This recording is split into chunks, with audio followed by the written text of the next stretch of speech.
I'm always have my hoe in my hand. You might wonder why. When a guy's walking around the farm and he or she sees a weed, we're always going to pick them out right away. So with your hoe in your hand, it's like having a little bit of a weapon with you. I've got a special hoe here in my hand. I had it for a long time. You can see it looks like it's almost all wore out, but it's like this for a reason. When you drag your hoe through the ground, even if you do it after work for a little while, or if you do it all day like I do it, you want something that's efficient and it's going to go through the ground easily. You don't want a big hoe that's going to pull a lot of dirt with it. Okay, here we have the hoe. I'm going to put it into the ground and use it a little bit to show you why I like it, and I wouldn't be without it. And first of all, it has a long handle, so I can reach it from pretty tall up.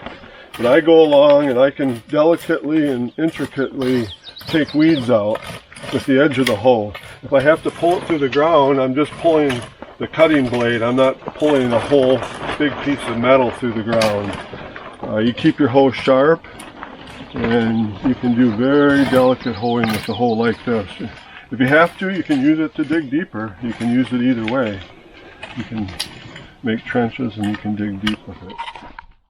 Okay, the hoe was purchased, and you might not believe me, but probably 30 years ago at the local hardware store.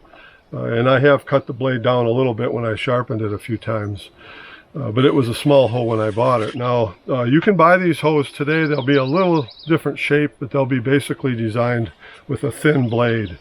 If you go online and look at them at garden center stores or seed stores, and you can get one of any size. You can get a 5-inch, 7-inch, 8-inch hoe as far as the length of it goes. They're all pretty narrow and they're easy to use. What are the different advantages of the different lengths? What would you recommend? Well, I like a 6 or 7-incher because you're pulling it through the dirt. You might as well get as much as you can.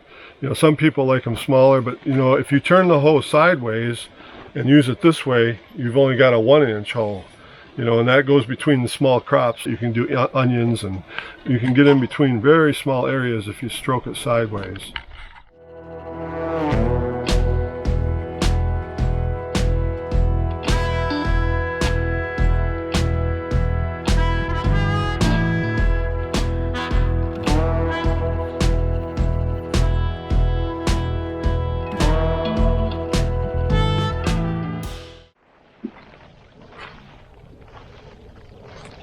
Watermelon, they should probably be around this size. So if you find them, try to find them like this before it's winter, and just when it has the sun, when it's in perfect place.